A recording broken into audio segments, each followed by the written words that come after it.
순환의 시작 종료주의, 종료주의라는 제목으로 설교를 합니다. 자, 누가 한번 읽어봐 주실래요? 제가 읽을까요? 누가 한번 읽어봐 주세요. 잘 읽으시는 분. 고 목사님. 오늘은 종료주일 예수의 생애를 일주일 남겨놓은 시점입니다. 이제부터 교회는 고난주간으로 보냅니다. 십자가의 고난을 생각하며 이 한 주간이라도 금식하며 기도하며 경건하게 삶으로써 신앙의 확신과 부활의 소망을 굳세게 붙드는 계기로 삼습니다. 예수님 당시 유대인들에게는 선지자들의 예언대로 메시아가 오기만을 기대하고 있었습니다. 그들의 유일한 소망은 이스라엘을 구원할 구세주였습니다. 당시 유다 왕국은 다윗과 솔로몬 치세 이후 약 700년 동안 줄곧 외세의 침략에 시달리고 있었습니다. 한때 아수르에게 바벨론에게 포로로 잡혀가기도 하고 또 페르시아, 그리스의 통치를 받다가 지금 로마의 식민지로 국권을 잃은 채 서럽고 슬픈 날들을 보내고 있었습니다. 이러한 고통과 억압 속에서 살고 있었지만 유다 백성들이 힘을 잃지 않고 살아남을 수 있었던 것은 하나님께서 선지자들을 통하여 예언하신 구세주가 올 것이라는 기대 때문이었습니다. 유다인들의 유일한 소망은 자신들이 겪고 있는 압제의 사슬을 풀어줄 메시아뿐이었습니다. 이때 예수님이 나타나셔서 물로 포도주를 만드시는 기적으로부터 시작하여 가시는 곳마다 베푸시는 권능의 표적들은 당시 유다인들의 기대를 충족하기에 충분하였습니다. 사람들은 실로 메시아의 오심을 감당할 길이 없어 벅차오르는 감동과 환희로 환영하고 있었습니다. 이 사람이 바로 나라를 해방시킬 메시아라는 확신이 널리 퍼지고 있었습니다. 일부 정치권을 제외하고는 온 백성들이 우리의 왕이 되어달라고 고함치며 따라다니기 시작하였습니다. 이러한 군민들의 기대 속에서 주님은 예루살렘으로 들어가십니다. 사람들이 가만히 있을 리가 없습니다. 입고 있던 옷을 길에 깔고 종려나무 가지를 꺾어들고 목이 터져라 외쳤습니다. 자, 거기까지요. 자, 이게 이제 서론 격인데 여러분 이 분위기를 제가 좀 장문을 썼습니다. 이걸 다 읽으면 어떤 게 탁 들어오느냐 하면 그 유다 백성들의 유일한 소망은 오시리라 예언된 메시아다. 그 메시아가 어떤 메시아냐? 당시 유다 백성들이 처해 있는 상황은 이미 그 당시에 700여 년 전부터 아수르에게 바벨론에게 침략을 당하여 포로로 잡혀간 세월도 있었고 다시 돌아오기는 했지만 그 다음에 페르시아, 페르시아. 그 다음에 그리스, 지금은 로마의 압제하에서 나라의 주권을 잃은 채 방황하고 있었고 그 어두운 세월 속에서 유다의 지식인들, 유다의 청년들은 가슴에 눈물을 안고 예언해 오고 있던 메시아, 주의 메시아를 언제 보내시겠나이까 아마 이렇게 기도하면서 울부짖고 있던 시대입니다. 이 절박한 시대에 나사렛 동네에 예수라는 선지자가 나타났습니다. 나타나서 그냥 나타나는 게 아니라 하는 일이 모든 유다 민족들의 기대를 충족시켜줄 만한 일들을 베푸셨는데 백성들이 감당할 수 없습니다. 자, 그 얘기를 좀 드라마틱하게 여러분이 좀 여러분의 피치로 표현하면 예루살렘 입성에서 종려나무 가지를 꺾고 겉옷을 길에 깔았던 그 당시에 소위 서민층의 군중들의 그 부푼 가슴이죠. 이것을 이해할 수가 있습니다. 그냥 들어갔는데 옷 갈았다 이래가지고는 안 되거든요. 즐거워요. 예수님은 그렇게 메시아로서 사람들이 알아봤다 이래가지고는 안 돼. 그러니까 이렇게 이런 바로 이 사람이면 바로 우리의 조국을 일으킬 메시아다. 모세를 능가하는 민족의 영도자이다. 이런 기대와 부푼 가슴을 가지고 예수님의 뒤를 따르고 있었습니다. 골목골목마다 이렇게 나라 곳곳에서 예수가 가는 곳이라면 그 베풀어지는 하나님이 베푸신 권능의 표적과 이적들을 눈으로 보는 자의 그 충격과 감동을 감당할 수가 없었습니다. 이렇게 얘기해야죠. 특히 오병이어의 사건. 오병이어의 사건부터 오해되기 시작한 거거든요. 성경을 보면. 오병이어의 사건. 엄청난 거죠. 거기 모여있는 사람 숫자가 몇 명이더라? 나 잊어버려. 몇 명? 5천 명이지. 2번 했는데? 3천 명, 5천 명이지. 아니 5병 이하는 5천 명. 아, 또? 7병 이하는 4천 명. 아, 그렇구나. 여하튼 간에 그 숫자만 해도 그 여자가 숫자에 안 포함되거든. 그러니까 남자만 뭐 5천 명, 7천 명이면요. 그 여자도 따라왔고 그 오병이어의 도시락을 싸들고 온 애가 소년이란 말이야. 어린아이거든. 그 소년이 그 제자들의 발 사이를 틈을 따서 가능하면 예수님 턱 밑에 가려고 가다가 몇 번 저지를 당했을지도 모르지. 그런 아이들이 걔 하나뿐이었겠어요. 그러니까 적어도 거기는 몇만 명이 왔다고 봐야 된다. 그러니까 예수님이 베푸시는 오병이어의 기적성의 역사죠. 받아 먹는 자도 뭐 배고픔을 잊은 채 주여 주여 했을 거라고. 특히 나눠주는 사도들의 입장에서는요. 바구니 12바구니를 아마 서로 가지고 있을 것이고 12바구니로 아마 만들어졌을 거예요. 하나의 도시락이 12개로 나눠지고 나눠주면서 또다시 채워지고 나눠지면 다시 채워지는 우리 메시아죠. 메시아로 기대되는 하나님 베푸시는 이 기적의 역사. 이건 은혜의 역사, 기적의 역사. 이 초월의 권능이라. 하나님이 직접 자신을 나타내시는 하나의 표적이란 말이에요. 하나님 아니면 누가 이런 일을 하겠어요? 이거 나눠주는 자의 사도들은 직접 기적을 눈앞에 두고 손으로 만지는 자잖아요. 받아먹는 구객꾼 보다가 직접 이 기적을 나눠주고 터치하고 하는 제자들의 그죠? 하나님에 대한 경외심이나 그 권능의 초월한 기적에 대하여 그 오는 그 충격이나 감동은요 표현할 수가 없죠. 아마 숨을 헐떡였을 겁니다. 무릎을 몇 번 꿇었을 것이고 그냥 나눠줬다 하면 안 되지. 한 사람 나눠주고 오 주여 무릎 꿇고 하늘을 한 손 한번 들고 또 나눠주고 이랬을 거란 말이야. 여러분 같으면 그냥 나눠줬겠어? 먹어라 먹어라. 하나 주면 바구니에 다시 채우지잖아요. 이게. 그러니까 그 제자들의 그 그리스도에 대한 경외심이나 확신에 찬 그죠? 메시아에 대한 그런 신뢰나 믿음이나 이런 거는 그 순간 아마 뿌리로 내렸을 거라고. 물론 얼마 못 가서 다 허물어지지만 어쨌든 그 순간만은 굉장한 충격이에요. 이런 것도요. 예를 들면 이런 것도 교회론적으로 보면 그죠? 교회 안에 말씀을 선포하면 말씀을 받아 먹는 자가 있고 그죠? 이 말씀을 받아 먹음과 동시에 이 말씀 속에 그 계시된 하나님의 자신이 갖고 있는 신성과 능력과 그 지혜의 그 놀랍고도 충격적인 사실을 가슴에 품고 이를 연약한 자들에게 나누어주는 자의 어떤 행복이나 신앙의 감동은 말할 수 없지. 받아먹는 성도들도 마찬가지입니다. 여기 구경꾼으로 와 있는 자마저도 이 순간만은 하나님에 대하여 아마 굉장한 찬양과 경배심을 들었을 거라고.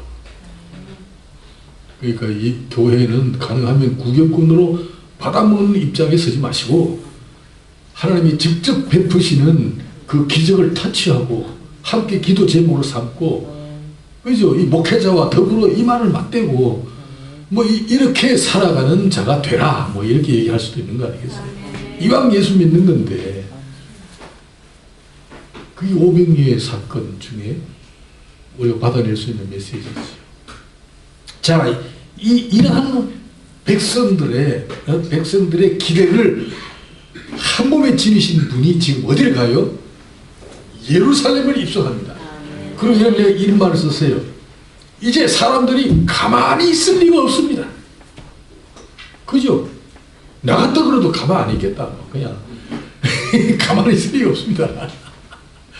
옷가지를 벗어들고 길거리에 펴고 종려나무 가지를 꺾고 흔들면서 뭘 해요? 호산나 다윗의 자손이여 찬송하리로다. 그냥 목이 터져나가 있었어요.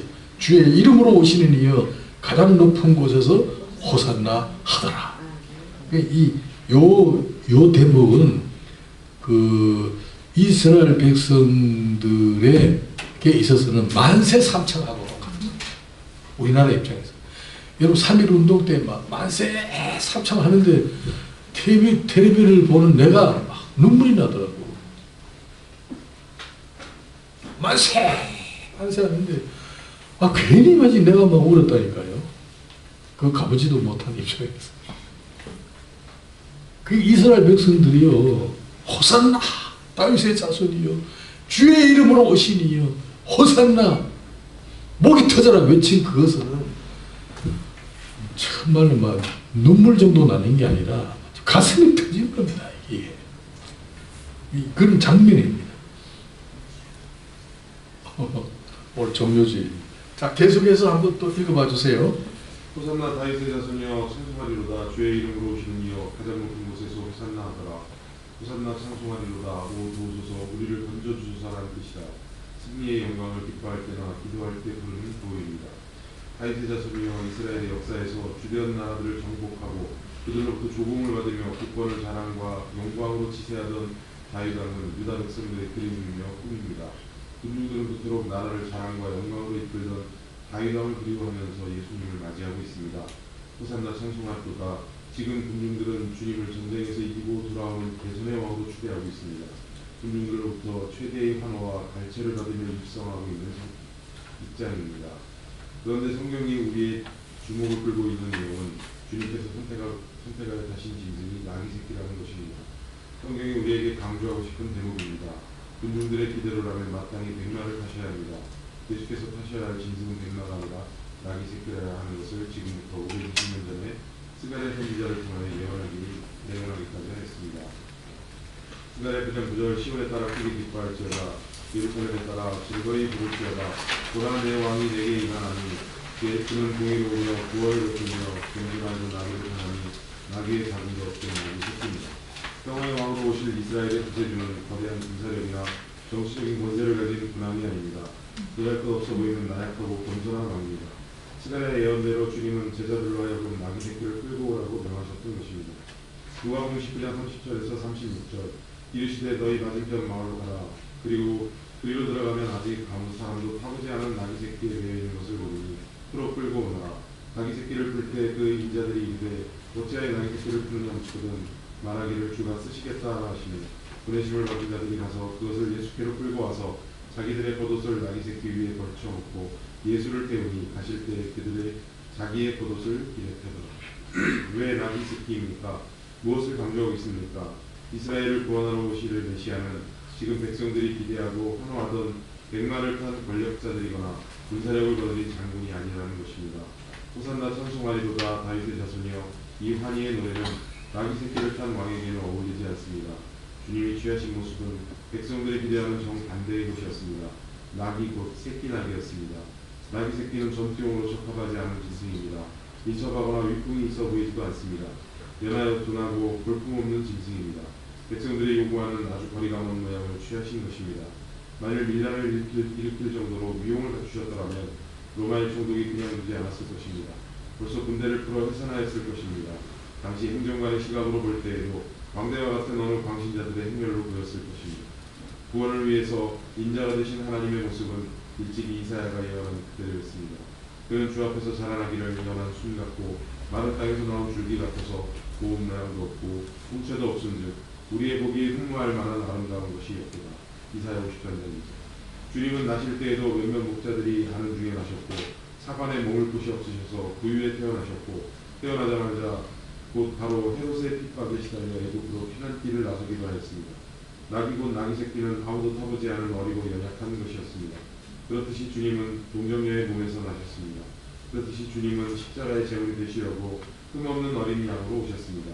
율법에서 제물의 조건은 온전하고 흠이 없고 아직 멍에를 매지 않은 붉은 암소로 되어 있습니다. 장사 지을 때에도 아리마다 요셉의 새 무덤에 장사되었습니다. 이 모두가 곧 낙이 새끼와 관련이 있는 내용입니다. 네, 거기까지요. 자, 우리 이제 설교에 지금 본론으로 좀 들어가는 겁니다. 자, 왜 낙이 새끼를 선택하셨는가? 그것은 주님이 낙이 새끼를 타기로 되어 있었던 예언을 성취시키고 있는 것이고, 스가랴는 예언에서 왜 낙이 곧 새끼 낙으로 예수 그리스도의 모습을 말씀하셨는가? 그죠? 그걸 우리 풀어내야 되고, 근데 군중들은 호산나는 개선 장군에게 돌려들었던 아주 최고의 찬사입니다. 이게 우리를 구하소서, 우리를 도우소서라는 내용인데, 호산나 이것은 승리한 개선 장군에게 돌려드리는 아주 민중들의 최고의 찬사이며 기쁨을 표현하는 하나의 노래의 후렴구와 같은 것들입니다. 자, 그렇다면 군중들이 요구하는 것과 예수님이 취하신 모습과의 사이에서 어떤 괴리가 생기잖아요. 그걸 지금 지적하는 거거든요. 그러니까 예수님은 처음부터 낙이 새끼의 모양을 취하여 오셨다. 내가 쭉 했잖아요. 제물로서는 흠이 없고, 그죠? 나약한 모습. 이사야가 예언한 대로 그에게는 보기에 흠모할 만한 아름다운 모양이었고, 고운 풍채도 없었다. 그러니까 참 우스꽝스러운 광대의 모습을 취하여 기우뚱기우뚱하면서 낙의 새끼를 타고 입성하는 겁니다. 만약 그 모습이 로마의 총독이 바라볼 때에 밀란을 일으킬 정도의 무슨 위세를 갖췄더라면 벌써 군대를 풀어서 해산시켰을 것이다. 그러니까 그 당시에 당국의 입장에서도 보니까 저거는 어떤 광대어라고 저건 뭐 가만히 둬도 되겠다는 거야. 좀 우습다는 거죠. 그 정도의 모습을 취하여 예수님이 들어가신 겁니다. 군중들은 뭐예요? 왕으로 추대하는 겁니다. 그래도 낙이 새끼를 타신 우스꽝스러운 주님을 왕으로 모시는 입장입니다. 그래서 군중들의 소원과 예수님이 취하신 모습과의 사이에서는 상당한 괴리와 반목과 충돌이 생기는 지점입니다. 이 기독교 신앙에서 요 문제를 해결 못하면 그럼 기복신앙으로 가거나 아니면 인본주의로 빠지거나 그렇게 이단으로 빠질 가능성이 있는 대목입니다. 그런 장면을 제가 성경을 통하여 낙이 새끼에 대한 설명을 한 겁니다. 그 내용을 보면 뭐 아리마다 요셉의 새 무덤, 이것도 낙이 새끼와 연관해 있는 이미지죠. 이미지 자체가 동정녀 탄생이죠. 헤롯 왕의 핍박에 시달려 애국으로 피난 가셨던 인자의 모습, 그것도 세상의 권력이나 세력이 있었다면 얼마든지 방어할 수 있었겠지만 피난 가셨다. 낙이 새끼와 관련이 있는 사건들입니다. 또 계속하게 하십니다. 그걸 위해 하나님께서 취하셔야 할 인자의 모습은 이토록 겸손과 연약함이 아니면 안 되었습니다. 우리는 하나님이 하시는 일은 쉬운 일이라는 생각을 갖고 있습니다. 우리를 구원하시는 일은 우리가 생각하듯이 하나님에게 있어서도 쉽지 않으셨습니다. 죄와 사망의 권세에서 붙들려 있는 우리를 구출하시는 일인데 하나님께서도 어쩔 수 없이 우리가 처한 상황으로 오셔야만 했습니다. 죄인을 구하시려면 죄인이 만들어놓은 세상의 상황 안으로 들어오셔야 합니다. 죄인이 살고 있는 모든 환경이 죄와 사망의 조건뿐일지라도 그곳으로 들어오셔야 합니다. 만약 하나님께서 사람들이 기대하던 대로 영광의 모습 그대로 오셨다면 세상은 벌써 죄인들이 마땅히 받아야 할 심판에 떨어졌을 것입니다. 거룩하신 하나님의 모습 그대로라면 죄인들은 주님의 오심을 심판주로 맞이해야 했을 것입니다. 하나님의 거룩하신 영광을 만나면 죄인들은 직사할 수밖에 없습니다. 옛날 소 달구지에 실려가는 법기가 떨어질 위험에 처하자 굿사라는 사람이 만졌다가 그 자리에서 직사한 적도 있었습니다. 그만큼 하나님의 영광의 모습 앞에서는 죄인들은 그 자리를 지킬 수가 없습니다. 마치 빛이 들어오면 어둠은 그 자리를 두고 떠날 수밖에 없는 것과 같습니다. 공존할 수 없는 빛과 어둠이 각각 그 자리를 지키기 위해서는 빛이신 하나님이 스스로 어둠의 옷으로 갈아입으실 수밖에 없습니다. 하나님께서는 사랑하는 백성들을 구원하시기 위해서는 어쩔 수 없이 죄인의 몸을 취하실 수밖에 없으셨습니다. 그냥 겸손해서 되실 일이 아니었습니다. 하나님으로서 갖는 거룩하심과 영광을 버리셔야 합니다. 심판권을 감추셔야 했습니다.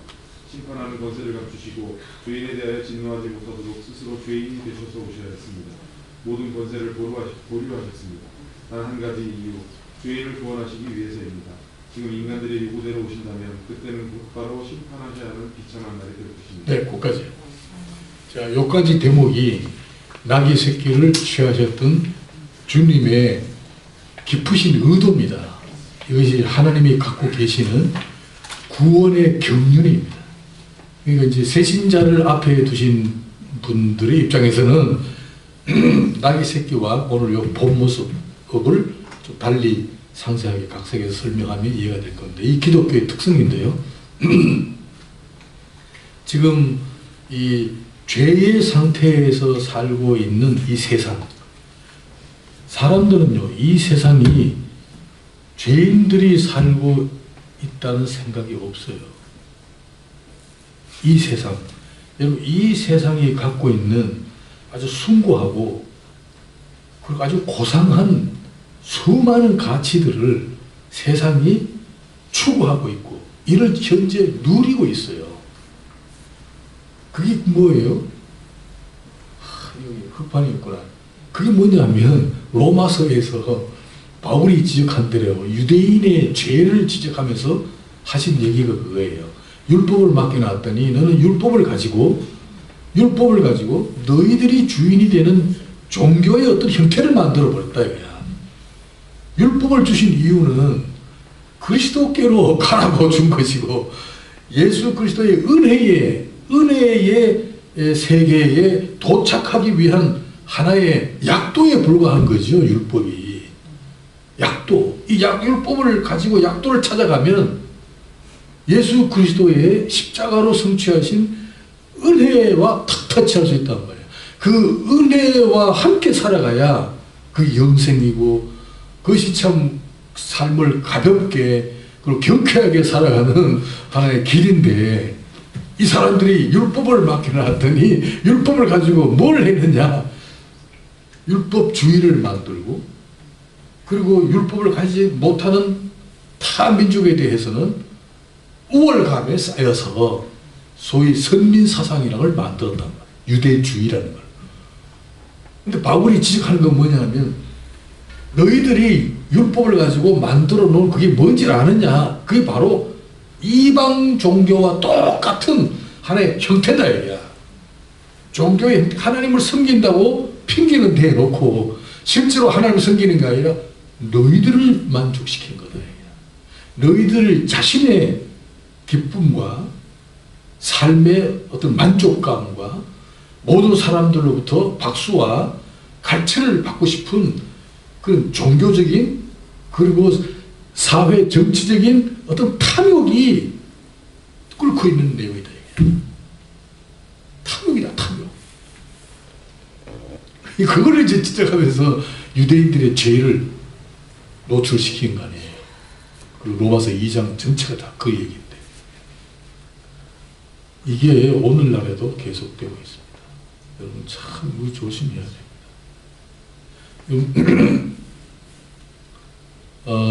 이 대목으로 설교하실 때 그렇게 얘기를 하시면 되겠어요. 세상은 처음부터 하나님과 관계가 단절 상태에서 영적으로 보면 영적으로 보면 죽어있는 세상이다. 죽어있는 사람들이 만들어가는 문명과 문화의 그죠? 환경과 조건 속에 갇혀있는 것이다. 사람 태어나면 누구나 다 죽습니다. 죽으면 끝이면 얼마나 좋겠어요. 끝이 아니란 말이야. 죽으면 소멸되는 게 아니에요. 죽음은 영원하며 또 다른 세계로 들어가는 하나의 관문이에요. 그래서 심각한 거예요. 그래서 오늘 이런 얘기를 한번 초신자한테 설교를 하면 좋을 거예요. 예수님이 오실 때에 하나님의 모습 그대로 오셨더라면 사람들이 다 믿었을 겁니다. 아마 여러분들도 왜 예수를 이때까지 안 믿었냐 하면 그 믿을 만한 뭔가 없었단 말이야. 세상보다 더 좋은 게 안 보이더라 이거야. 그죠? 그게 무슨 하나님이 직접 나타나셔서 영광의 모습 그대로 뭐 보이신다든가, 그래서 뭐 간혹 뭐 병도 낫고 암도 고치고 뭐 안진병도 일어나고 하는 기적이 막 그런 게 막 다 일어나면 그제서야 안진병이도 오고 사업하다 망한 사람도 오고 그래 오는 정도인데 그건 예수 믿는 게 아닙니다. 그것 때문에 하는 게 아닙니다. 근원적으로 죽음 아래 있고 죽음 이후에 처참한 심판이란 기다리고 있고 그 심판의 상황은 영원한 불못인데 성경적으로 표현하면 그 고통이 지렁이에게 소금을 치듯 하는 아픔이에요. 여러분 지렁이에게 소금을 쳐보세요. 지렁이가 가만히 있겠어요? 지렁이가 튈 거 아니에요.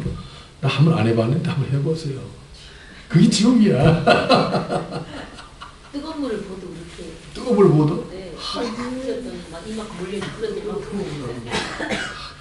아유. 나는 그 뭐지 낙지 탕인가? 그 TV에서 난 그거 안 먹어봤는데 살아있는 걸 끓는데 그 집을 넣더라고. 고틀고틀하게 막 그거를 재밌게 먹고 앉아 있더라고 보니까. 그래서 여러분이 낙지 입장이 돼봐야 돼. 지금 강제로 뜨거운 데 넣어놓고 그것도 튈까봐 뚜껑을 닫아버리더라고. 아이고 그게 지옥이요 지옥. 우리가 앞으로 그리 들어가 그쪽으로 낙지처럼 거기 들어간다고. 아이고 생각만 해도 여러분 근데 예수 안 믿고 왜 사는지 모르겠어 사람들. 나 이해가 안 돼. 그러니까 이런 얘기를 해줘야 돼. 이게 지금 우리 상황이 어떤지 아느냐 이거야. 그러니까 종교는 도덕이다. 그죠? 종교는 도덕이라고 주장하는 유대인들을 노출시키면서 너희들의 죄가 심각하다. 어떻게 심각하느냐? 너희들이 회개치 않는다 이거야.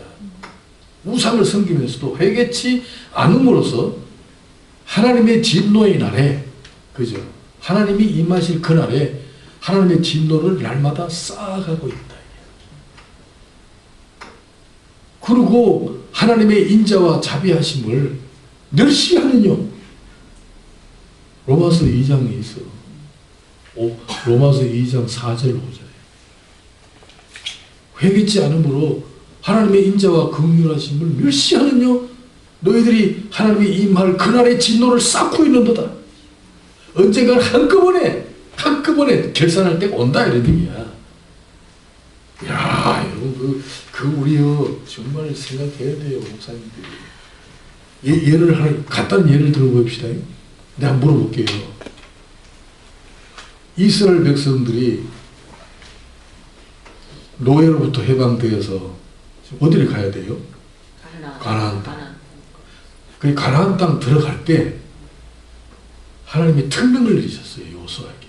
들어가서 그 땅에 모든 시족을 멸하라. 몰아내고 진멸해라. 그 땅은 나의 거룩한 이름을 두신 곳이니까 없애라 다. 그렇게 명령했거든요. 그러면 그 땅의 거민들을 없애라. 하나님이 그런 명령을 내리셨다는 데 대해서 사람들이 난 질문을 하더라고요. 목사님들이요. 정말 그랬을까요? 왜 그건 하나님 같지는 않다 이거야. 그건 잘못된 겁니다. 내가 그걸 가르칠 때 날 보고 잘못된 거네.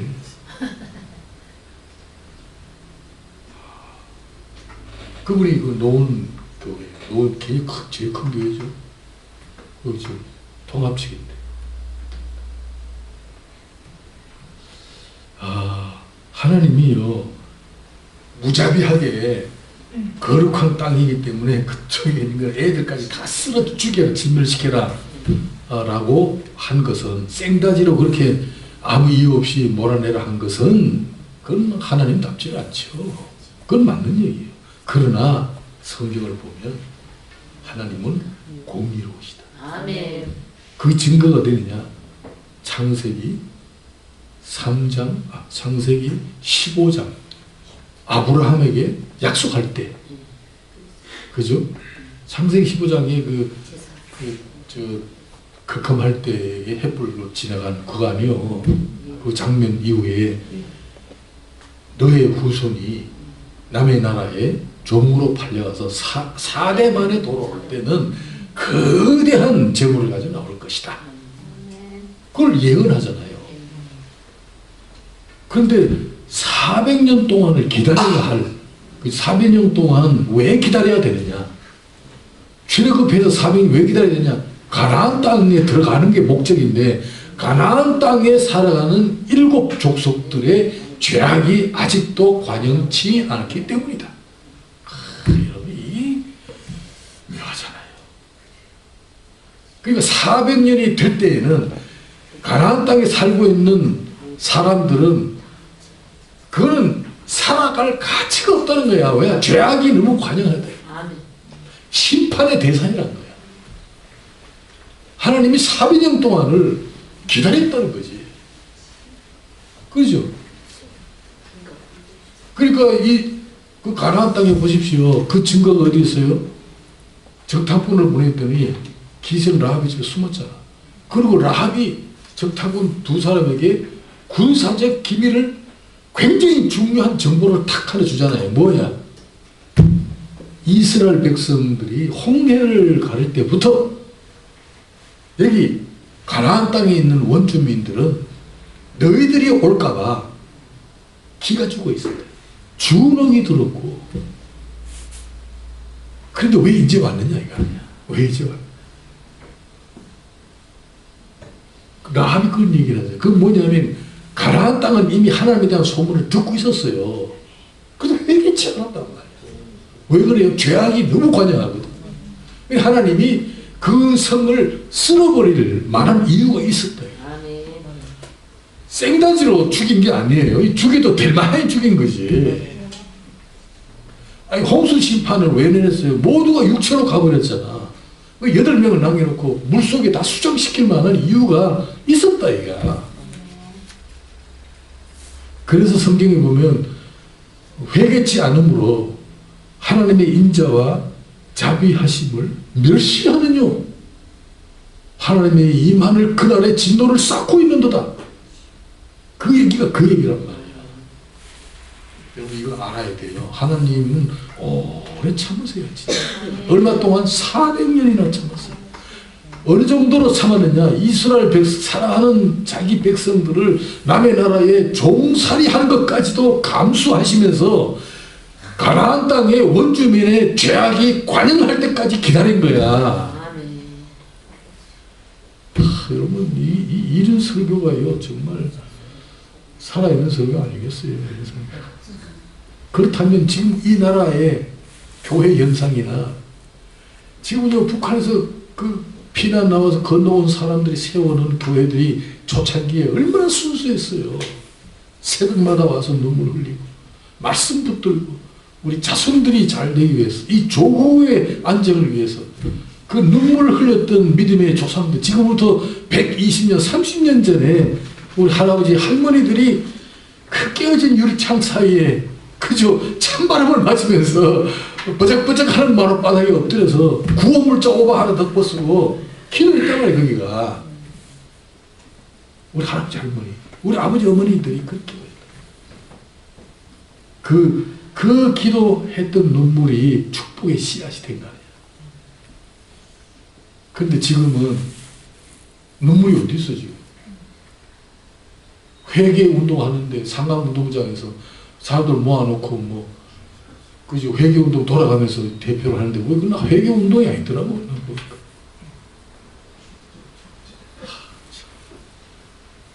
여러분 저 회개 얘기가 나왔으니 말이지. 회개를 왜 합니까? 회개하는 제목이 뭐예요? 전부 다? 세상이 우리를 욕하는 거예요. 욕하는 얘기 뭐예요? 우리가 잘못한 게 있다. 뭘 잘못했어? 몇몇 지도자들이 돈을 들어먹고 재산 싸움을 하고 그리고 뭐 7계명을 범하고 이게 세상에 소문나니까 교회가 드디어 세상 앞에 나와서 뭘 하느냐? 회개한다. 큰 대회를 열잖아요. 그 회개를 하나님 앞에서 하는 겁니까? 세상 앞에서 하는 겁니까? 물어보자. 그들의 심정이 어떤 심정일까요? 세상 앞에서 교회를 장식하는 거예요. 하나님 앞에서 회개는 그래 하는 게 아니에요. 예수님이 오셔서 회개를 뭐 했어요? 뭐 때문에 회개를 외쳤어요? 회개하라. 뭐가 왔어? 천국이야. 천국 때문에 회개해야지. 세상의 도덕적인 문제로 회개하는 게 아니에요. 이걸 알아야 돼. 예수님이 오실 때 뭘 도덕을 가져왔어요? 윤리를 가져왔어요? 기존의 세상의 어떤 가치를 개편하기 위해서 왔어요? 이 더러운 땅에 유토피아를 만들러 오셨어요? 아니오시다. 천국을 가져왔어요. 가져와서 회개를 요구했어요. 그렇다면 지금도 회개가 뭐예요? 천국으로 돌아가자는 운동을 해야지. 네? 착하게 살자 얘기가 안 된다 얘기야. 착하게 사는 운동회가 안 돼. 그 회개가 아니에요. 그건 요한의 세례고 광야에서 요한이 외쳤던 거지. 예수님이 오셔서는 그 얘기 안 했어요. 천국을 가까웠다. 이거 뭐예요? 주권 문제야. 주권. 하나님께로 돌아오라 이게. 하나님이 주인이신 질서를 회복해라. 그 얘기지, 그 얘기. 근데 오늘 교회가 그 얘기를 못 하잖아. 지금. 보니까, 아이고, 설교도 너무 웃기고, 개그 춤추고, 막 그래. 또 그런 교회가 또 부흥해요, 또. 그 부흥 못하는 입장에서는 뭐, 나 같은 얘기가 잠소리가 되는 거예요. 가난한 자의 변이라 그래, 이걸. 고상하게는.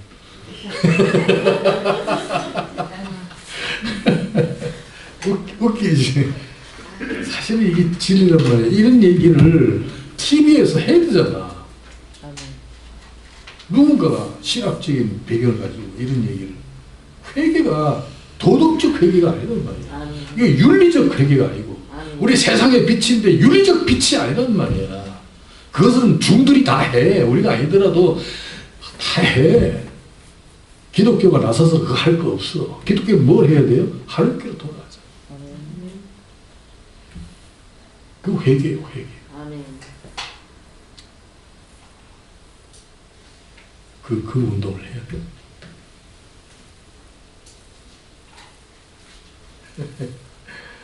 제가 하도 답답해가지고 내가 은퇴하고 난 다음에 돈이 뭐 몇백만 남았길래 우리 집 사람이 당시 한번 나가야 되겠다 그래서 돈 대줄 수 있나 하니까 뭐 그 정도는 한 1년쯤 하는 거는 대줄 수 있대. 그래가지고 내가 그 기독교 방송 CBS에서 사는 그 4인 4색인가? 거기 보니까 좀 그럴듯한 목사들이 나오더라고. 그 보니까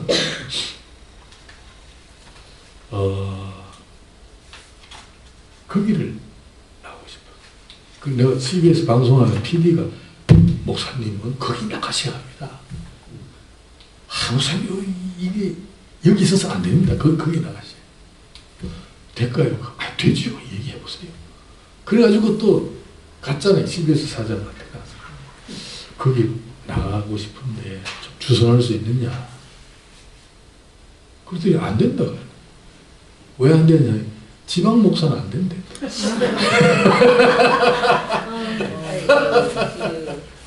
그래가지고 왜 그러냐 했더니 그 청중들이 경기도 서울 일대이기 때문에 지방 목사가 가서 아무리 해도 거리가 없대. 안 듣는데. 서울 사람들은 지방의 목사 얘기를 안 듣는데. 나 참. 세상이 그렇습니다. 여러분, 그래서 우리 개혁주의 신학을 좀 더 파야 되겠고, 이런 측면에서 이 설교 훈련을 좀 해야 되겠고, 여러분 중에 언제 한번 탁 나가서 극동방송이나 TV에 이런 거 딱 들고 나가가지고 한번 외치면 제가 될 것 같은데.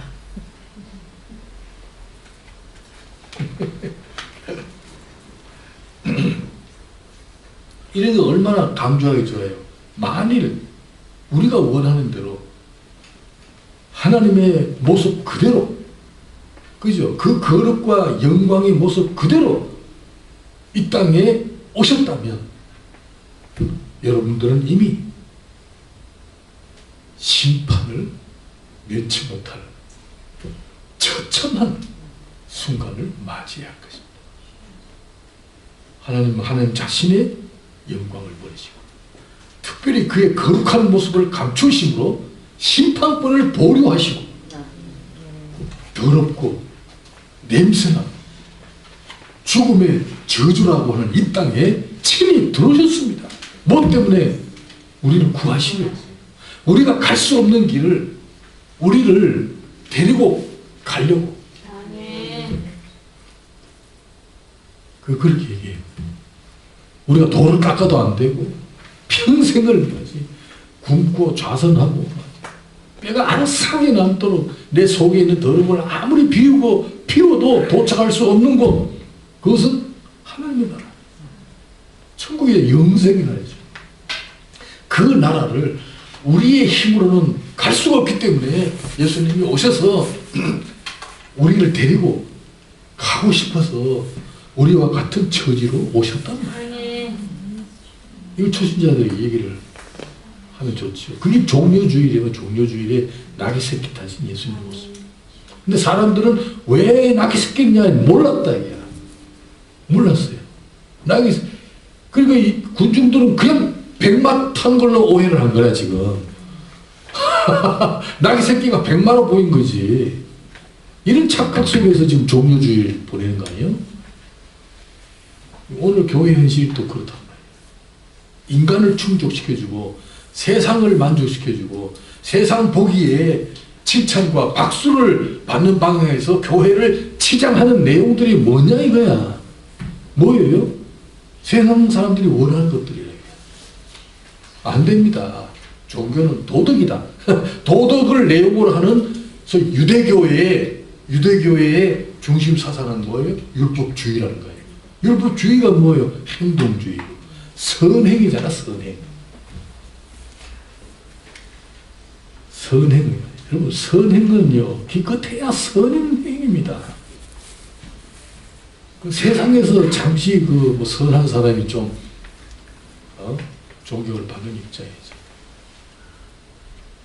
그리고 어제도 한 분이 근데 목사님 전도할 때요 얘기를 하면요 전부 다 얘기가 아이고 천국 그냥 가라 선하고 착하면 다 가는 거지 할 말이 없어요. 선하고 착하면 다 가는 거예요. 그걸 말 못하고 왔대. 무슨 말을 해야 될까요? 근데 다른 거 안 했어.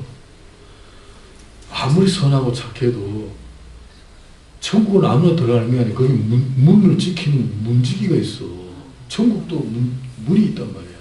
문지기가 어떻게 왔냐 물으면 선하고 착한 사람은 와도 된다 그래 왔습니다. 문지기가 안 돼 돌아가. 그러면 끝나는 거야. 성경은 뭐요? 예수 아니면 안 돼. 천국의 문지기가 그렇게 얘기하는데 그래도 선하고 착하면 돼요?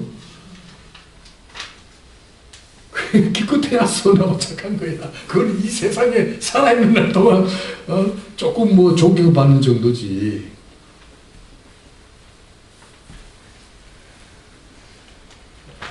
자, 심판권을 감추셔서 죄인 되셔서 이 땅에 오셨다. 그리고 모든 권세를 보류한 채 오셨다.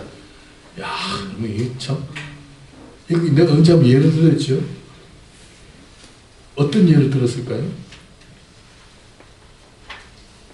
여러분, 그 시궁창에 지렁이들이 막 뭉쳐 있잖아요. 주먹만 해서. 그죠? 그 인간이 볼 때는 지렁이가 불쌍하잖아요. 그럼 지렁이를 구원해야 될 텐데.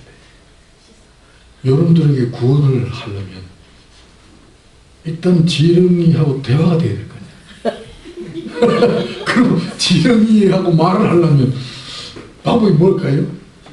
내가 지렁이 될 수밖에 없잖아. 그래 내가 지렁이가 돼가지고 그가 들어갔어. 그러나 지렁이한테 야 지렁이 얘들아 너 몰라 그렇지 사람의 세계가 있다. 아파트도 있고 자동차도 있고 여기서 살아 안 된다. 회개해라. 나하고 같이 하자. 아무리 외쳐도 반응이 없어. 왜냐 지렁이기 때문에 안 돼요. 그 중에 이제 몰라 하나님의 특별한 계시가 있으면 하나 둘 끌려올지 몰라도 절대로 안 옵니다. 자, 사람이 지렁이 되는 것은 그죠? 즉 되는 것은 종과 종의 변화야. 인간이라는 종류가 지렁이라는 종류. 종과 종의 교류요, 교류. 예수님이 이 땅에 오신 것은 종과 종의 교류가 아니야. 이 종 자체가 달라. 종류가 다르다니까.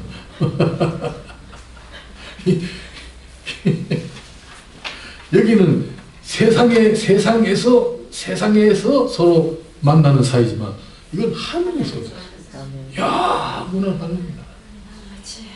상상도 없던 그 나라에서 오신 분이에요. 사람이 지렁이 되는 것보다 더 어려운 난관을 뚫고 오신 거야. 이게. 그냥 온 게 아니고 내 표현한다고 표현했는데 이거밖에 더 표현 못하겠어. 심판권을 감추시기 위하여 거룩한 모습을 감추셨다. 그래서 하도 안 돼가지고 여러분 빛이 들어오면 어둠은 자기 지킬 수 없습니다.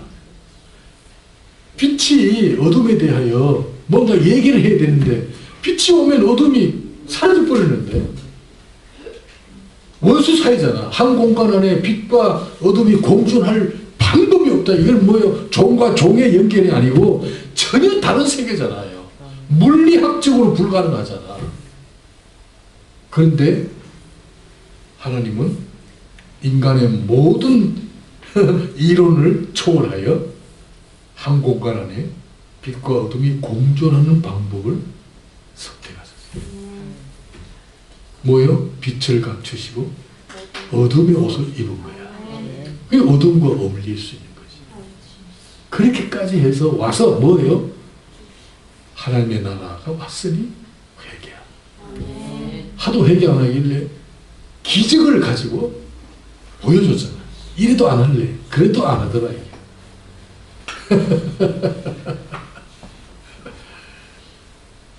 그렇게 예수 믿는 게 쉬운 게 아니에요. 어려워요. 제자들마저도 모르던데. 전부 물고기 잡으러 가고 나중에 이제 부활하신 채 오셔서 10차례 정도 모아다가 얘기를 하고 성령을 기다리라 했더니 성령에 대해서 그렇게 설명했는데도 못 알아들었어요. 그러니까 이 하나님의 더 높은 계시에 대해서 그걸 이해하고 수용할 만한 입장이 못 됐다. 제자들만. 성령이 오신 그때가 이스라엘을 회복할 때이니까 이 엉뚱한 데다고 하는 거야. 아직도 한 자리 할 생각을 하는 거야. 제자들이. 그게 누구냐면 베드로를 위시하여 그 야고보, 특히 야고보 요한 세 제자 아니에요? 베드로, 야고보, 요한. 그게 수장급 제자들이잖아. 아이고 수장급 제자들이 놀 잘 논다 그래. 이게 뭐야 이게. 어? 그렇게 못 알아듣는다. 그게 그분들이 얘기냐? 아니에요. 오늘 우리 얘기야. 못 알아들어. 저도 이 설교하면 못 알아듣겠대 뭔지. 이 구원하러 오신 예수님의 모습은 아직은 백마를 타실 수 없다. 나귀 중에도 새끼 나귀. 타셔야만 했다. 그 강조하는 겁니다. 구원을 위해서는 어쩔 수 없었다. 자, 그 다음 계속 한번 읽어봅시다. 하나님은 영혼을 구원하시려고 나귀 새끼를 타고 오셨는데 인간들은 군사적인 기준 백마를 요구하고 있습니다. 이렇게 하나님께서 죄인에게 베푸시려고 하신 것과 인간이 하나님에 대하여 바라는 것과의 사이에 해결할 수 없는 반목과 괴리가 있었습니다. 십자가는 이러한 인간과의 사이에서 일어나고 있는 괴리와 반목의 상황을 해결하시는 능력과 지혜였습니다. 메시아는 왜 다윗의 자손으로 오시기로 되어 있었을까요? 다윗은 종종 예수 그리스도를 상징하는 인물로 묘사되고 있습니다. 마태복음 1장에서는 예수 그리스도의 계보를 나열할 때에도 다윗이 제일 먼저 나오고 그 다음에 아브라함이 나옵니다. 성경에는 아브라함보다 다윗이 먼저 나오는 것은 다윗은 왕이기 때문입니다. 예수님도 왕이신데 다윗과는 달리 하나님의 나라를 다스리시는 왕입니다. 다윗이 실제로 이스라엘의 왕으로서 주변 열강들을 정복하고 조공을 받기까지 당시 최강의 왕권을 휘둘렀던 군왕이었습니다. 그런데 다윗 왕이 하나님의 성전을 짓고자 했을 때 하나님께서는 그의 충성스러운 고백을 거절하셨습니다. 그 이유를 들어 일생 동안 전쟁하느라 피를 많이 흘렸다는 것입니다. 그 대신 성전 건축은 아들 솔로몬으로 하여금 짓도록 지시하셨습니다. 솔로몬은 평강의 왕입니다. 전쟁과는 관련이 없는 왕입니다. 그 평강의 왕에게 성전 건축의 자격을 부여하신 것입니다. 성전 건축에 가장 필요한 전제 조건은 평화의 땅입니다. 주변의 원수들이 호시탐탐 기회를 노리고 있는 상황에서는 성전을 지을 수가 없습니다. 다윗은 평화의 시대를 열기 위하여 전쟁의 용사로 사명을 다한 왕이었습니다. 전쟁을 하기 위하여 태어났고 평화를 조성하기 위하여 왕이 된 사람입니다. 예수님은 다윗처럼 죄와 사망의 권세를 가지고 세상을 다스리고 있던 마귀를 없이하시려고 오신 평화의 왕이십니다. 인간이 죄를 지음으로 말미암아 빼앗겼던 하나님의 영광과 존귀와 권위를 다시 찾기 위하여 싸우러 오신 전쟁의 용사이십니다. 그 싸움의 현장이 공생이었고 결국 십자가로 이기셨습니다. 부활로서 승리를 확정지었습니다. 메시아는 피를 흘리는 전쟁의 용사이셨습니다. 평화의 나라 하나님의 나라를 이 땅에 건설하기 위해서입니다. 다윗의 또 다른 측면은 다윗의 인간다움입니다. 다윗은 우리를 대표하는 인물이기도 합니다. 성경의 인물들 가운데 다윗은 두드러지게 인간적인 사람입니다. 그는 싸우고 사랑하고 기도하고 넘어지고 죄를 짓고 회개하고 하는 연약한 성품을 가진 인간입니다. 8명의 아내를 둔 남자, 분노하는 혈기의 사나이, 도망치고 속이고 거짓말하는 꽤 많은 사람, 뿐만 아니라 관대한 인격자, 춤추며 노래하는 감성이 풍부한 사람, 하나님을 향한 열정이 뜨거운 믿음의 사람입니다. 다윗은 실로 온갖 종류의 경험들을 가지고 있는 인간성 그대로를 반영하는 인물입니다. 우리가 다윗의 이야기를 통하여 최대의 값진 유익을 얻고자 한다면 다윗 안에 함께 활동하시는 하나님의 은혜의 이야기를 들어야 합니다. 다윗의 일대기에는 기적이 없습니다. 우리가 살고 있는 현실이 있을 뿐입니다. 그에게 편만한 삶만이 있는 왕이 아니었습니다. 우리가 살고 있는 온갖 색깔의 고통과 슬픔의 사연들로 꽉 짜여 있는 인생입니다. 지름길이 없습니다. 한 단계 한 단계를 차근차근 밟으면서 다윗은 하나님을 의존하여 살아가는 법을 익힌 사람입니다. 다윗의 삶은 순간마다 일마다 하나님을 배우는 기회들로 그 고통과 아픔의 현실에도 불구하고 기쁨과 감동과 감격 시대를 산 인물입니다. 잘나서가 아닙니다. 죄를 지으면서도 그의 삶을 승리로 외쳤던 것은 하나님께서 그의 편에 계셨고 언제나 그에게 있어서 사랑이시며 긍휼에 풍성하시며 은혜를 베푸시기를 좋아하셨습니다. 다윗의 일생은 하나님을 의존하여 삶을 승리로 외친 믿음의 표본입니다. 여호와는 나의 목자시니 내가 부족함이 없으리로다. 부족함이 없다는 것은 전쟁 용어입니다. 언제나 승리한다는 뜻이 강한 표현입니다. 정복하고 다스렸다는 것입니다. 신앙은 내가 이긴 것을 누리는 자족함이 아니라 예수께서 이기신 것을 나의 것으로 차지하는 환희와 만족입니다. 예수께서 사망의 권세를 이기셨고 세상과 사단을 이기셨습니다. 주님의 이기심으로 우리도 함께 승리를 외칩니다. 그의 영광으로 나도 영광을 노래합니다. 사망아 너의 쏘는 것이 어디 있느냐. 바울이 크게 외친 승전가입니다. 우리도 다윗과 같은 동일한 가치와 보람을 가진 인생임을 잊지 마십시오. 사는 것을 외면하지 마십시오. 우리는 어떠한 경우에도 허망하지 않습니다. 다윗처럼 하나님의 은혜를 배우며 경험하는 기회들로 허락된 인생입니다. 호산나 다윗의 자손이여 백성들이 환호하던 대성장군으로서가 아니었습니다. 그들이 환호하던 다윗의 자손은 우리를 구원하러 오신 고난의 메시아였습니다. 예수님은 대성장군을 환호하는 군중들 앞에서 당당하게도 나귀 새끼를 취하셨습니다. 사람들의 기대를 저버리는 행동이었습니다. 앞으로 주님께서 지실 십자가가 훤히 내다보이는 장면입니다. 이토록 주님의 모습은 다윗을 떠올리게 합니다. 다윗은 전쟁의 왕과 동시에 일생을 하나님의 은혜로 살아가는 오늘 우리 자신들을 상징하는 인물이기도 합니다. 다윗은 십자가로 승리하신 그리스도를 떠올리게 함과 동시에 그 십자가의 은혜로 살아가는 성도들을 상징하는 인물인 것입니다. 다윗의 양면성이 돋보이는 장면입니다. 그렇게 호산나 찬미하던 사람들은 며칠이 안 되어 예수님을 못 박는데 손을 들어준 폭두들로 변하여 버렸습니다. 이해가 안 가는 갑작스러운 변신들은 무엇으로 설명할 수 있습니까? 자신들의 요구를 들어주지 않는다는 이유 때문입니다. 자기 세상을 충족시켜주지 않았다는 것입니다. 자신들의 기대를 거슬렸다는 것입니다. 그리스도 예수님은 그렇게 인간들로부터 오해되어 십자가를 지심으로 우리를 구원하시려는 아버지의 뜻을 완성하셨습니다. 종려주일에 있었던 갑작스럽게 변심한 그때 그 군중들을 보면서 오늘 우리 자신들을 돌아볼 수밖에 없습니다. 그때 변심한 그 사람들이나 오늘 우리들이나 다 자기밖에 모르는 인간들입니다. 세상과 돈만을 숭배하는 이기와 탐욕이 가득한 자들의 가련한 모습입니다. 그렇게 겉옷을 길에 펴며 종려나무가지를 꺾어들고 호산나 외치던 군중들은 다 어디로 가고 주님께서 십자가를 지실 때 함께하겠다고 호언장담하던 베드로마저도 지금 이 시간 어디로 가버렸습니까? 그들의 이야기가 아닙니다. 오늘 우리가 그렇게 일을 저질렀다는 것을 고발하고 있는 장면들입니다. 우리도 까딱 우리의 이기와 탐욕에 노출되면 순식간에 폭도로 변할 수 있다는 것을 명심해야 할 것입니다. 우리는 존재론적으로 우리 자신을 위하여 사는 자가 아니고 먹든지 마시든지 무엇을 하든지 하나님의 영광을 위하여 사는 자들임을 자각하는 영성을 회복하는 기회가 되기를 바랍니다.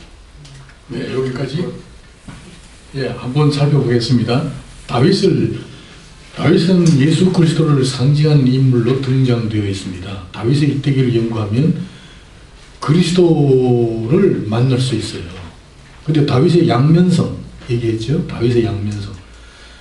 여러분, 다윗의 양면성은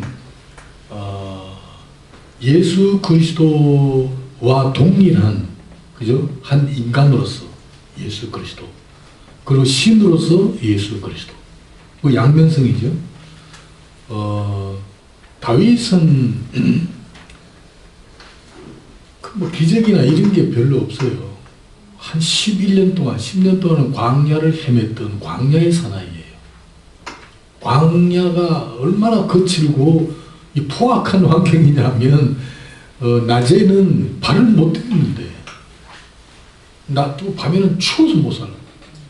그리고 신랑, 늑대, 여우, 그 다음에 불뱀, 정갈, 이게 뭐래요? 감당이 안 된대. 사람이 못 산대. 그러니까 광야는 목숨 하나 부지하기 위하여 순간순간마다 정말 골몰이 생각해야 되는 그 삶의 환경이야. 그러니까 무신경으로 살다가는 죽어. 아주 긴장해야 되는 그런 환경에서 10년을 살았어요.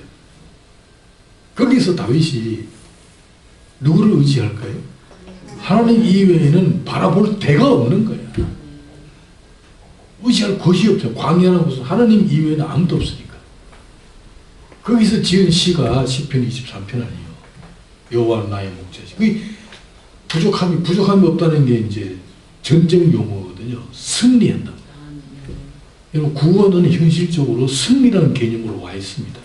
승리는 뭐예요? 다스린다는 거 아니에요. 정복한다는 것이고 이긴다는 거예요.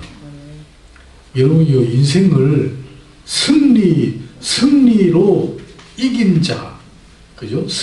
승리의 감각으로 살아가는 사람이래야지. 늘 패배의식에 접해 있으면, 예를 들어 뭐 죽음이라는 그 어두운 그림자에 다 쌓여 있으면 돈을 벌다가도 그냥 죽고 싶고 그러잖아요.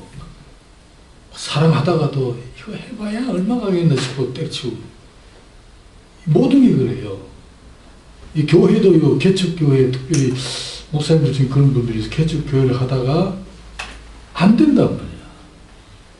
안 되니까 뭘 해요? 우리 친구 중에 하는 우리 친구죠. 복도방을 하더라고요. 개인 택시야도.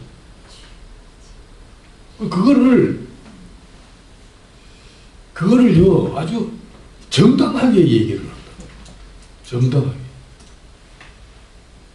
기회가 없고, 해도 안 되는데, 그건 뭐, 목회자라고 마치 늘 말씀이나 하고, 대접이나 받고, 이거 안 한다. 나는 하나님 주신 삶, 현실에서 이거 한다는 거야. 여러분, 우리 목회자는 투표로 된 장로하고 다릅니다. 장로는 투표로 되잖아. 목사는 투표로 됐나요? 이거는 하나님이 직접 부르신 거예요. 소명자예요, 소명자. 하나님이 불러주신 자리가 목사라는 신분이고, 목사의 삶이라는 어떤 위치가 있고, 그 본분이라는 게 있단 말이야. 그게 이제 하다가 됐냐 안 됐냐 하는 문제는 우리가 결정해야 할 문제가 아니잖아요. 일단은 이 길에 대해서 좀 더 깊어지고, 좀 더 풍성해지고, 정말 신비로운 길이니까 그 신성의 세계에 대해서 좀 더 연구하고, 그렇게 나아가야 되는 문제지, 뭐 길이 막혔다 해서 중단하거나 이러면 그 하나님의 소명에 대해서 문제가 있는 거예요. 그래서 우리 여기 지금 신학생들이나 목회자들 중에 소명의식이 부족한 사람 많아요. 우리는 죽을 때까지 소명의식으로 살아야 돼요. 저도 뭐 지금 은퇴해서 한 5년 됐는데 하나님의 은혜로 참 여기저기서 오라니까 얼마나 감사한지 모르겠어요. 진짜예요. 감사해요. 제가 목회 한 28년, 9년 했더라고. 많이 안 했어요. 늦게 신학교 갔죠. 41살에 신학교 들어가서 목사가 언제 됐는지 모르겠다. 48인가 9인가 그때쯤 목사가 됐어요. 절차가 복잡하더라고. 그러니까 뭐 활동할 때 있는데, 그런데 이상하게도 그때 열정이 있어서 그런지 막 기성교회는 답답하더라고. 왜 그런지. 그래서 나가지고 개척을 한 거야. 근데 그 개척하는데 그 동자도 있었고 참 성령께서 함께 하셔서 그렇죠. 큰 교회 하나 해놓고 또 갔다가 와서 또 개척하고 또 간접적으로 또 내가 개척을 하면서 지원해줘. 왜냐하면 내가 떠나니까 정착을 못하는 사람들이 그게 그래서 생긴 게 말씀의 샘교회라는 게 하나 생겼고, 그리고 내가 이제 새로운 교회 떠나고 난 다음에 여기 주한의 교회라는 게 생겼고, 주한의 교회가 이름을 바꿔가지고 소망인 교회로 갔더라고. 좀 섭섭하지 내 입장에서. 새로운 교회도 보니까 내 이름을 완전히 지어버렸어. 교회 연역에다가 한마디 딱 해놨다고. 한마디. 8년을 했는데 한마디로 8년을 어떻게 해. 내가 장로시키 사람만 해도 내가 거기 수십 명인데 사람들이 왜 그런지 모르겠어. 그리고 제대하고 난 다음에 또 또 청년들이 모여서 은혜 하나 교회라는 이름으로 하고, 그때부터 이제 이게 설교 아카데미가 적극적으로 시작되었고, 그리고 뭐 서울 남교회, 예를 들어 충영교회는 가보지 않아요. 문턱까지 갔다가 일단 돌아오긴 했지만, 사실 내 목회 일정을 보면 안정감이 없었어요. 야생마처럼 뛰었어요. 전방에 적군들을 바로 앞에 둔 전방군의 사령관으로 내가 싸운 것 같아요. 후방에서 골프 치고 이래 안 했어. 그 후방에 장군들이 골프 치고 뭐 이러다가 이북이 지금 뭐 띄운 거 아니에요. 아이고, 정신 차려야지 장군들. 전방 다 보내야 돼. 제가 그렇게 세월을 한 30년 정신없이 그렇게 사는 동안에 그래도 하나님이 제게 지혜를 주셔서 뭘 하게 하셨느냐. 정치권의 일체 개입하죠. 내가 졸업할 때는 정치에 좀 쓸만하다 해가지고 내가 중학교로 이영선 목사님 정치. 근데 내가 일책을 안 하고 공부를 하고 그래 해서 이제 오늘까지 왔는데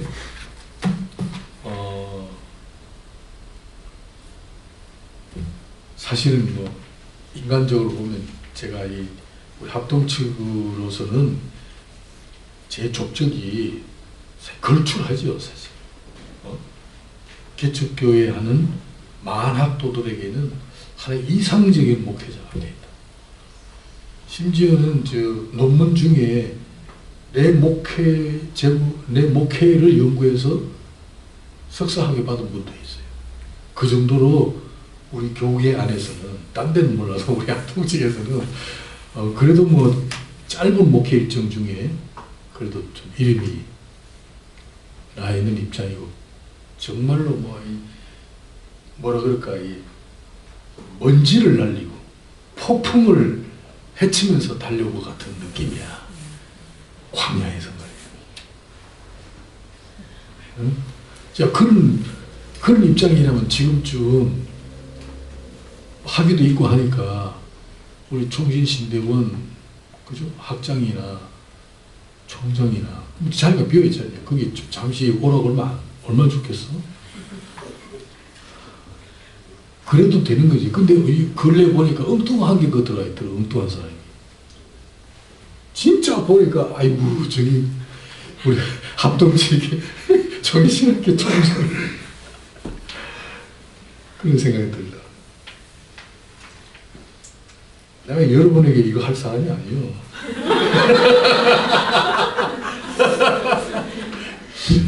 그러면서도 내가 날마다 눈물겹게 사는 것은 참 은혜다. 정말 은혜다. 이 언제까지 될지 몰라도 아침에 오면서 우리 집사님이 죽을 때까지 하세요. 죽을 때까지 지금 죽으면 죽인데 죽을 준비도 해야지. 뭔 말을 해요? 소명의식이라는 게 굉장히 중요해요. 소명의식. 우리 젊은 목사들이 소명의식에 붙어야지. 제가 볼 때는요, 여러분들도 소명의식 가지고 이 한 길밖에 없다.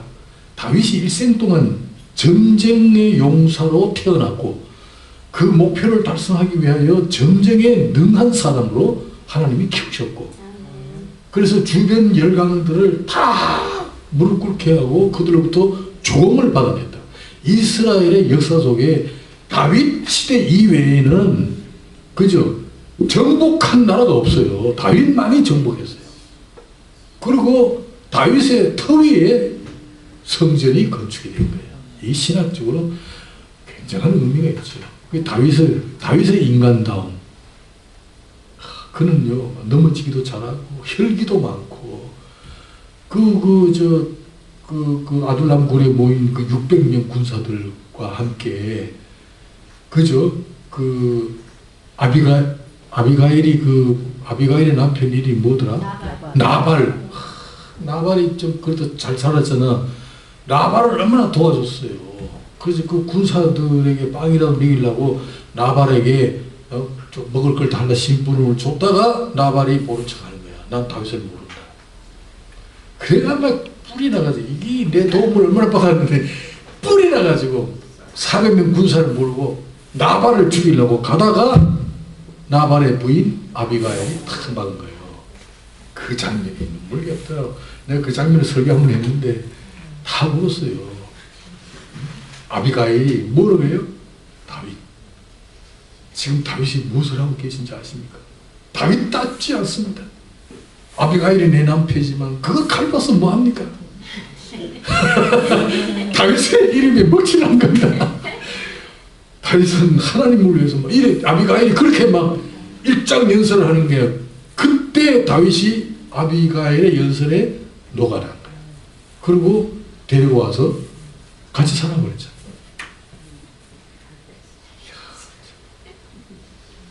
그렇게 아비가일이 결국 그걸로 시집을 왔잖아요. 사실 죄죠, 죄. 범죄하는 거죠. 다윗이 그런 것도 했단 말이에요. 혈기도 있고 그런 범죄를 저지르고 아내가 8명이나 되고 그거 본받을 거 하나도 없어요. 근데 우리가 다윗을 통하여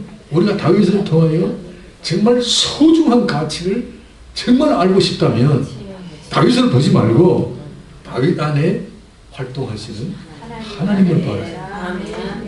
그게 메시지잖아요.